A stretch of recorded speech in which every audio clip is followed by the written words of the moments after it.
দর্শক আসসালামু আলাইকুম। আজকে আপনাদের সাথে আলোচনা করব কোরবানির ইতিহাস নিয়ে। কোরবানি কিভাবে আমাদের প্রচলন শুরু হলো। কোরবানির সর্বপ্রথম প্রচলন আদি পিতা হজরত আদম আলাইহিসসালামের সময় থেকে শুরু হলেও মুসলিম জাতির কোরবানি মূলত হজরত ইব্রাহিম খলিলুল্লাহ আলাইহিসসালাম এবং তার পুত্র হজরত ইসমাইল জবিহুল্লাহ আলাইহিসসালামের কোরবানির স্মৃতি অনুকরণ অনুসরণেই চালু হয়েছে। হজরত ইসমাইল আলাইহিসসালাম যখন চলাফেরা করার মতো বয়সে উপনীত হলেন, তখন হজরত ইব্রাহিম আলাইহিসসালাম তার প্রাণপ্রিয় পুত্রকে কুরবানি করার জন্য স্বপ্নাদিষ্ট হলেন। আর এই কথা সর্বজন স্বীকৃত যে সহিহ হাদিসে এসেছে নবীগণের স্বপ্ন ওহী। তাই এই স্বপ্নের অর্থ ছিল আল্লাহ তাআলার পক্ষ থেকে হজরত ইব্রাহিম আলাইহিসসালামের প্রিয় পুত্র হজরত ইসমাইল আলাইহিসসালামকে কুরবানি করার নির্দেশ। এই নির্দেশটি সরাসরি কোনো ফেরেশতার মাধ্যমেও নাজিল হতে পারত, কিন্তু স্বপ্ন দেখানো তাৎপর্য হলো হজরত ইব্রাহিম আলাইহিসসালামের আনুগত্য পূর্ণমাত্রায় প্রকাশ পেয়েছে।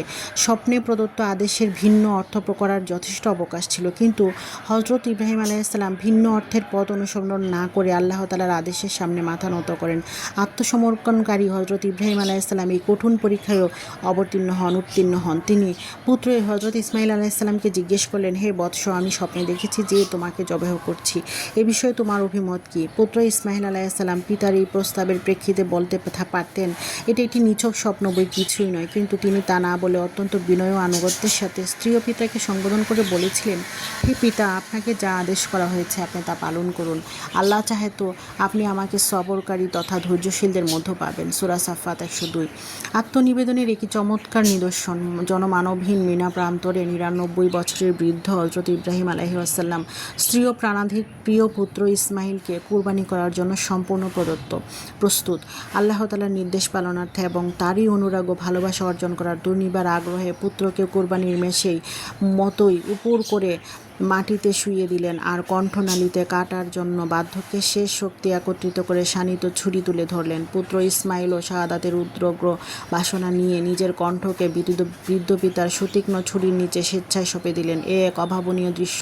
পৃথিবীর জন্ম থেকে এমন দৃশ্য কেউ অবলোকন করেনি। এই দৃশ্য দেখে পৃথিবী থমকে গিয়েছে। পৃথিবীর সকল সৃষ্টি যেন অপলক নেত্রে চেয়ে থাকে এই চরম পরীক্ষার দিকে। সকল সৃষ্টি যেন নিথর নিস্তব্ধ হয়ে যায় এই দৃশ্য অবলোকনে। কিন্তু না, কঠিন আত্মত্যাগী হজরত ইব্রাহিম আলাইহিসসালাম ও চরম আত্ম উৎসর্গকারী হজরত ইসমাইল আলাইহিসসালাম এই কঠিন ও চূড়ান্ত পরীক্ষায়ও কামিয়াব হয়েছে। আর তখন মহান আল্লাহ তাআলার পক্ষ থেকে ঘোষণা এলো। তখন আমি ইব্রাহিমকে ডেকে বললাম, হে ইব্রাহিম, তুমি স্বপ্নকে সত্য পরিণত করেছ, আর আমি এইভাবেই সৎকর্মশীলদের প্রতিদান দিয়ে থাকি।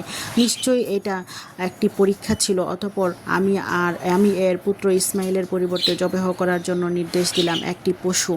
বিশ্ব নিয়ন্ত্রণ আল্লাহ তাআলা হজরত ইব্রাহিম আলাইহিসসালামের প্রতি সদয় হলেন। ইসমাইলের রক্তের পরিবর্তে তিনি পশুর রক্ত কবুল করলেন। আজও আমরা সেই ইব্রাহিমের সুন্নতের অনুসরণে প্রতি হজরত জিলহজ মাসের 10, 11 এবং 12 তারিখে আল্লাহ তাআলার রাহে পশু কুরবানি করে থাকি। এটি মুসলিম মিল্লাতের অন্যতম একটি অনুপম ঐতিহ্য ও সংস্কৃতি। কিয়ামত পর্যন্ত